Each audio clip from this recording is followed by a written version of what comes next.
going to twist things up a bit here, and we're going to start with the story. Story time. So when I was in high school, I took the SAT for the first time and I completely failed it. I'm not talking about Asian fail, like really failing it. So eventually I had to tell my parents why I got on the SAT because I can't hide it any longer because I took it like 3 months ago. They're going to find out either way. And they know that it doesn't take 3 months for scores to come out. When they saw my score, they told me just, hey, it's okay, don't worry, just do better on the next time. It's your first time, it's gonna be okay. See, that's what they said, but on the deep down, I had a feeling that they were really disappointed seeing that score. And I was even more disappointed because I didn't want to let my parents down. So I went back to my room and I really want to raise my score so badly. I really want to raise my score so bad. So I sat down on my desk and I told myself, you know what? I'm not gonna do anything. I'm not gonna hang out with friends. I'm not gonna play any more League of Legends. I'm just gonna study for next month until the next SAT. But there was one problem. I didn't know what to do. I guess I can just open up a book and start reading and start doing some practice questions, but am I really gonna get better with that? Then I stopped and started doing some other way because I wasn't sure. I'm not sure if I was going the right way. If I did this for next 2 weeks, next 3 weeks, next 4 weeks, am I gonna get better? Is my score going to go up? There was no guarantee. And this video is for students who are just like my high school self, who were really eager to get the work done and start putting in the work and raise the SAT score, but just didn't know what to do. And that's why in this video, we're gonna go over a proven study plan, the plan that's been shown to work for past 2-3 years. If you consistently put in the work and stick to the plan, I can personally almost guarantee you that your score is going to go up. I mean, your score has to go up. I'm gonna spoon feed you everything that you need to do and everything you need to know. All you have to do is chew and swallow. And if you can't chew and swallow, exit out the video because this video is not for you. So if you're ready to get started, smash the like button. Let's get straight into this video. I'm going to outline exactly what you have to do for next 13 days so that you will see an improvement, a guaranteed, almost guaranteed improvement on your next SAT. So 2-week study plan, how does this actually work? Well, you can go down to the description box down below and download the 2-week study plan. And I highly recommend you print this out and take some notes as we go because in order for you to get the most out of this study plan, you want to do everything right. You don't want to miss anything. So description box down below, download it, print it out, give you a second. And when you're ready, let's go back to the video. Oh, by the way, guys, if it's your first time here, my name's John. I've been helping students raise their SAT score to the moon for the past decade, and I've helped over 200 students go from anywhere from between 400 to 600, all the way up to high 700s, and even up to a perfect score. Or you can just think of me as just some random guy on the internet. And if you're skeptical on whether this method works or not, well, I've been using this method for my students for past like 7, 8, 9, 10 years, and it's been working. And there's been people on the internet who've been just using this method, and then they saw a significant improvement on their SAT score. So for example, this person went from 640 to 750, 800, and this person right here went from, I don't know where they started, but they saw a 100% boost on your SAT score. So you can be kind of confident that this method probably works. So let's go over how this study plan actually works. So the first thing we're going to do is we're going to do the concepts first and we're going to do the practice exams second. If you guys have been following my channel for a while, you know that I'm a big supporter of doing practice exams last and doing the concepts first. I've beaten this topic to death in this channel, but I'm going to give you a brief rundown because I want you guys to understand. And the thing is, people don't do what they don't understand, and I want you guys to understand why we are doing concepts first. So let's say you have a question on triangles, right? So there's going to be a triangle question, and you can either get this question right or get this question wrong. And in order for you to solve this triangle question, you need to have some concepts on triangle. Think of it like this. You're trying to make coffee. And in order for you to make some coffee, what do you need? You need some coffee beans. And let's say we don't have coffee beans. Then can you ever make coffee? Whether you have infinite amount of time and infinite effort, can you ever make coffee? No, you can't ever make coffee because you don't have the main ingredient. You don't have the tools necessary to make the coffee. And that's exactly the same for the SAT. In order for you to solve these triangle questions, you need to know exactly what about triangle is tested on the SAT. You need to know something about the triangles in order for you to solve these triangle questions. However, what most people end up doing is they just go straight into practice exams and they see all these questions without having any of these concepts, without having these tools necessary to solve this question. They see a question and they get frustrated because they don't know how to solve the question. And they tell themselves, oh my God, SAT is super hard. Guys, if you are one of those students, let me tell you something. It's hard because you're doing it the hard way. Do it the easy way. Do the concepts first and then go into practice questions. Get the coffee beans first and then try to make the coffee. Don't try to make the coffee without having any coffee beans. So that's why we're doing concepts first. Now, what's the battle plan? What's the plan for next 14 days, for next 2 weeks? Well, it's gonna be something like this. For the first 8 days, what we're gonna do is we're going to study the concepts. For each day, you're going to study about 2 to 3 concepts. And every 3 days, you're going to have a day off because I know you have life outside of SAT. I don't expect you to study on that resting day, but guys, please take at least about 30 minutes trying to review exactly what you learned, because if you don't review, these things are going to go away. And after 8 days, we're going to do some practice exams, and in here, we're going to find out how much you have improved and try to find out what you need to work on next. In this video, I'm going to give you a detailed instructions on how to study for the concepts, and on the next video, I'm going to give you how you can get the most out of these practice exams. So make sure you guys subscribe to the channel, turn the notification bell on so that you guys are notified when the video is uploaded. So how are we supposed to prepare for these concepts? Well, this is going to be a detailed guide right here. Guys, the reason why I'm giving you this detailed guide is because I don't want you to have any guesswork in the process. I want to eliminate any kind of guesswork throughout this process. The biggest problem when I was studying for the SAT was that I was grinding it out, but I wasn't even sure if I was going the right direction. In the back of my mind, I was always asking myself, am I going the right way? If I do this, is my score going to go up? I was constantly battling with that. And that was a big waste of time. And I want you to have the mindset that if I put in the work, if I follow this step-by-step guide, my score is definitely going up and I'm going the right way. I want you guys to have that confidence. So how are we supposed to prepare for it? Well, the first thing you're going to do is you're going to study the concept. We're going to go to a concept lecture. And where is this concept lecture, you might ask? Remember that guide I told you in the beginning, this PDF document? It's going to be in the description box down below. So if you download it, it's going to open up something like this. And there's going to be a little section called lecture links. And let's say you're on the first day and you're trying to do exponents, then what you're going to do is you're going to click exponents and it's going to open up a new link. And this YouTube video is not a lecture, but it's rather a summary of what you need to know for these concepts. For example, this video summarizes exactly what you need to know about exponents. But in order for you to get to the lecture, what you do is you go to the description box down below and you go to the lecture link. And on the right side, it says johndoingprep.com. Just click it and it's going to open up a new tab. And then you just click the go to lecture button and you just put your email in there.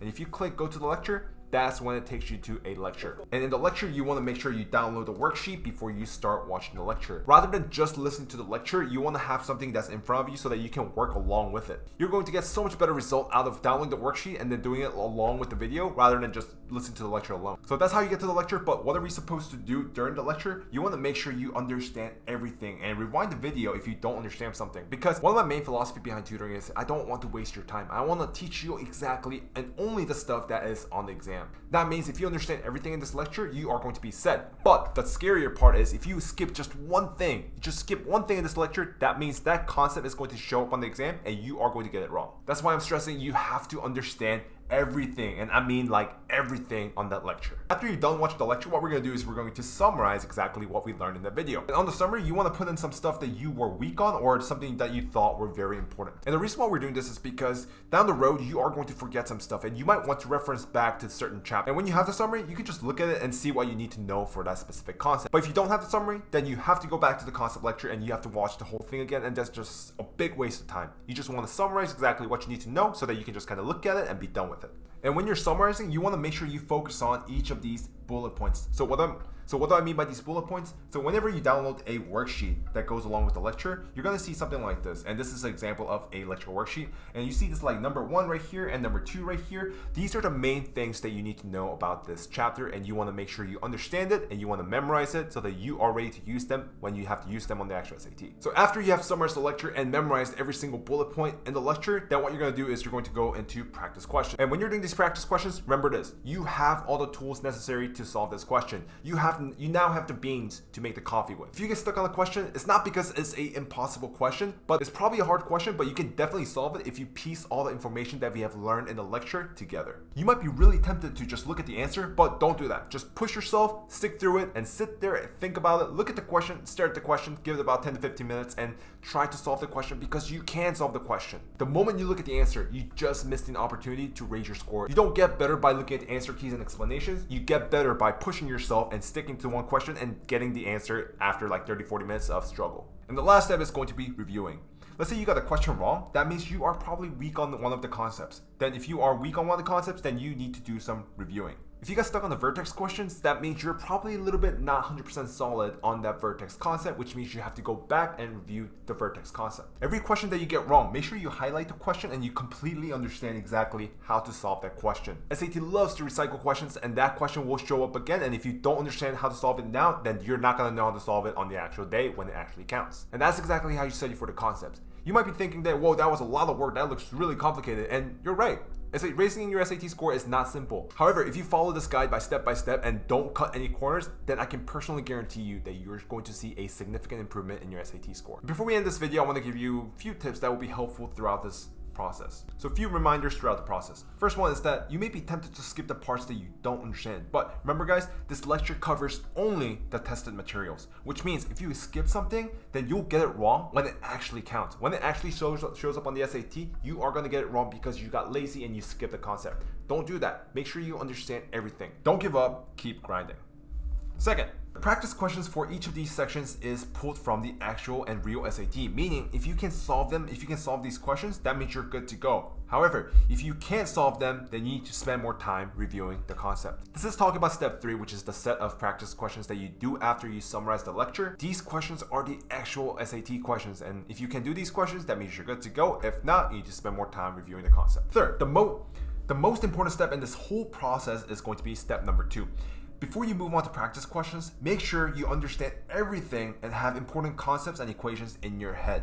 Otherwise, you will get stuck on a question and you'll be frustrated and you will end up getting that wrong. If you don't understand everything and if you don't have the important equations and concepts in your head, then you're trying to make coffee without coffee beans. You don't want to be in that situation. If you slack on the first 2 steps, then you are going to be punished. You're going to suffer on the 3rd step. However, if you really work hard and be diligent and don't cut corners on the first 2 steps, then this 3rd step is going to be easy peasy. Make sure you understand everything, and if you don't get something, leave it in the comment box down below. I'll go there and help you out so that you understand everything and you're good to go on these practice questions. The second most important step is going to be step number 4. See, if you got a question wrong, think about why you got the question wrong and how you can get the question right the next time. See, my best students are the ones that spend like 5 minutes trying to think about why did I get this question wrong. They literally sit there and they think about, why did I get this question wrong? How can I get it right the next time? They think about, why did I miss this question? Was it why couldn't I make that connection? What was that connection that I couldn't make that prevented me from getting this question right? Think about all that stuff. If you want a more detailed guide on this, I'm going to link it in the description box down below.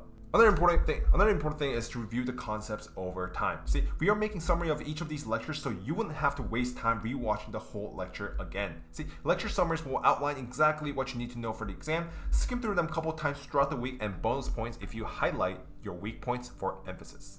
On the first day, when we cover certain concept, that concept is going to be super fresh in your head. However, 6 days down the road, and when you have about 12 more concepts in your head, that first concept that you learned is not going to be fresh in your head anymore. If you review them for a period of time, this is going to become a second nature to you and you won't have to review them anymore. But right now, when you're just starting off, you're going to have to review maybe every couple days to make sure you know everything from that specific concept chapter. And that's exactly how you prepare for the concepts. And if you're still on the fence about getting started, guys, look at all the results that people have been getting by following the exact same method. This is not some random stuff I just pulled out of my butt. I've been doing this for years and years and years, and students have consistently gotten results over and over and over and over again. For example, this is one of my students. He got a 790 on his first SAT. He literally started at, I think, either high 500s or super low 600s, and after a little bit of studying, he got to 790. And of course, he put in a lot of work. He is one of my favorite students. He studied so much and he had put in so much effort into it. If you're using the right method and if you put in the effort, then you are definitely going to see the results. And for example, with this person right here, this person just saw the videos that I've uploaded on my YouTube channel, and this person saw a 210 points increase. And lastly, this is one of my most recent students, and he got a 1530 on his second SAT.